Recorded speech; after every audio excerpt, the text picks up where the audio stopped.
ابو سعید خدری رضی اللہ تعالیٰ عنہ کہتے ہیں کہ میں نے رسول اللہ صلی اللہ علیہ وسلم کو سنا۔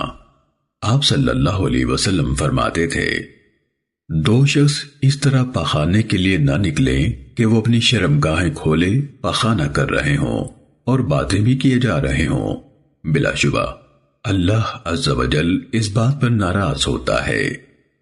امام ابو داود رحمہ اللہ کہتے ہیں کہ اس حدیث کو صرف اکرمہ بن عمار نے مسند بیان کیا ہے۔ سنن ابو داود حدیث نمبر 15۔ حضرت عبداللہ بن عمر رضی اللہ تعالیٰ عنہما کہتے ہیں، ایک بار نبی کریم صلی اللہ علیہ وسلم پیشاب کر رہے تھے کہ ایک شخص آپ کے پاس سے گزرا۔ اس نے آپ کو سلام کیا تو آپ نے سلام کا جواب نہیں دیا۔